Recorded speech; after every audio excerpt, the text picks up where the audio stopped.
Okay, we're back with another episode of Life with Albinism, and I'm here with my friend. I'll let him introduce himself. My name is Alex Alvarez. Okay, so we have a few interesting topics to talk about, but let's start from the beginning. So let's just briefly talk about albinism. Oh, and by the way, you are the first Hispanic albino I've ever had on the show. Oh, cool. So you are of Hispanic descent, right? Puerto Rican? I'm Puerto Rican. Okay. See, now one thing is people typically associate albinism with just white or black. They tend to forget that there's actually people who can be Hispanic with albinism, people who can be Asian with albinism, Jamaican with albinism. Very prominent in Puerto Rico. Very prominent. Oh, really? Yeah, albinism is very prominent in Puerto Rico. A lot of the island, there's a lot of people who have albinism. A lot of little kids and grown-ups because of the HPS gene. Okay. What is that? What's that? Well, Hermansky-Pudlak syndrome. Hey, now the explain gene. that to Okay. me. We don't know what that is. Well, Hermansky-Pudlak, that's the gene that creates in the human body that creates the albinism. You can either be a carrier or you can actually be the gene.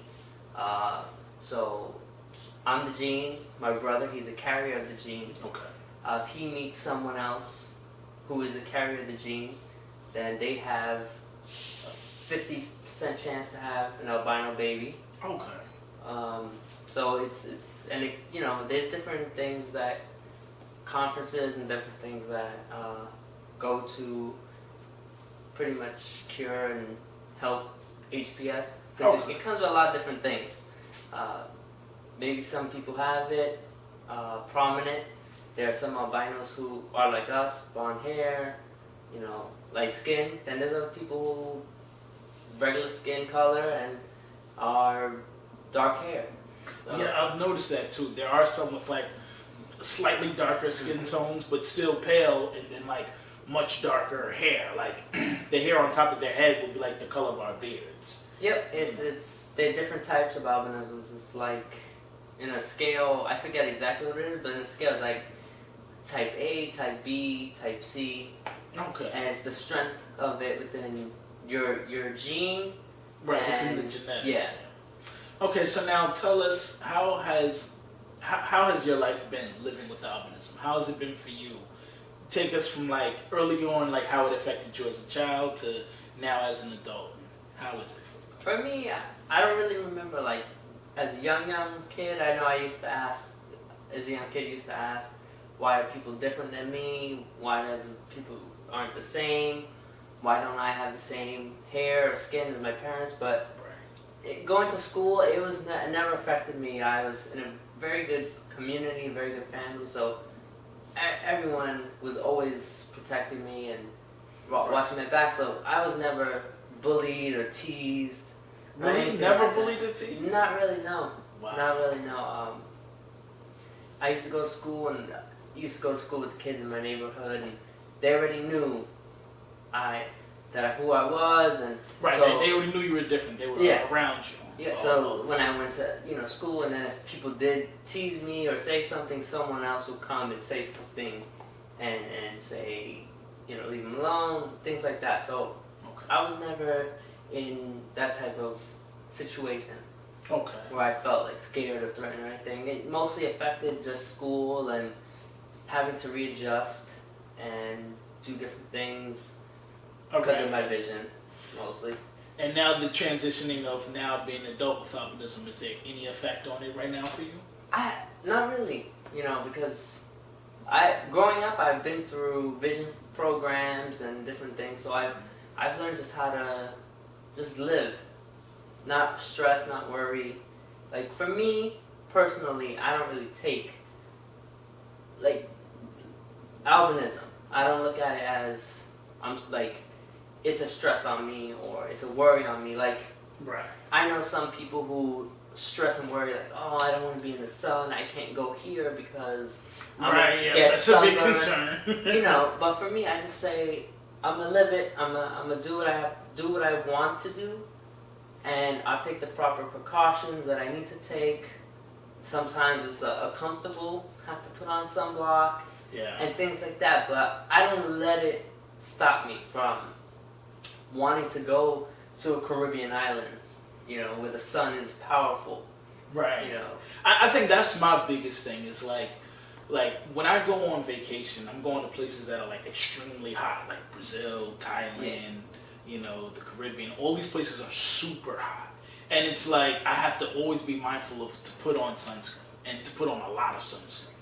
And even outside of the vacation stuff, like even here in New York, like when it's summertime and it's 98 degrees, I need to have my sunscreen on. But I'm always forgetting to put it on, or even if I don't forget, sometimes I don't want to put it on because the smell is very dominant. Yeah. So like the smell of sunscreen is kind of annoying, And then to sit there and have to spray it all up and down your body every time. It's uncomfortable. It's uncomfortable to keep doing that, you know what I mean?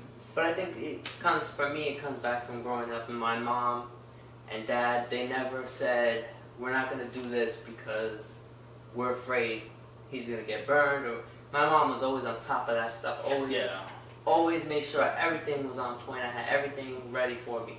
So growing up like that and being able to go to Florida, to go to theme parks and do that, as an adult, I say I'm not going to let it stop me from doing what I want to do. Right. So you're not the type that's going to be like, oh, I'm not going to go out because it's too hot. Yeah. You're like, yo, put on that sunscreen, let's go. No, exactly. I just do what I have to do. We went to the Caribbean for my honeymoon. Oh, really? We went, just recently went to Cuba. It was super hot. The sun was blazing over there, but... Did you get sunburned at all? Nope. Really? Not at all, nope. Oh, maybe man. a little bit, a little darkness, but a little red. Giving myself a little color, but nothing. I didn't get burned. It was not one time where I felt uncomfortable on the trip because I made sure sunblock. If it was hot, I was sweating. If I felt like, all right, I need to re-up. Like I said, it's uncomfortable. It's annoying, but I did it, and I get to enjoy myself. I get to just live. So now, how often do you come across other people with albinism? Oh, it's really rare. Honestly, yeah. Wow. I have second cousins that have albinism. Oh, okay. I have 3 of them that have albinism. Oh, 3 cousins? Oh, yeah. It runs heavy in your family. Yeah. My family is only 2, just me and Avery.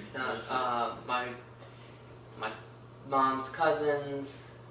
I don't know if you might know them, or Avery might know them. Roy, doesn't ring. Maybe. And Danny and Katira, that's what we call them. But they all have albinism. Oh. The 3 of them and me. That's pretty much it. I've been told, like from my grandmother, from my dad's side, that she had people in her family that were albino. We never met them, we never knew them, but that's what we suspect, that gene came from, and then my mom's gene. So do you absolutely love having albinism? To me, I don't look at it like it's a thing for me. I don't say like, oh, I'm different because of this. I kind of don't look at it like that. All right, you don't isolate. Yes, because if I did, then I feel like then I'm putting myself in a bubble. Right.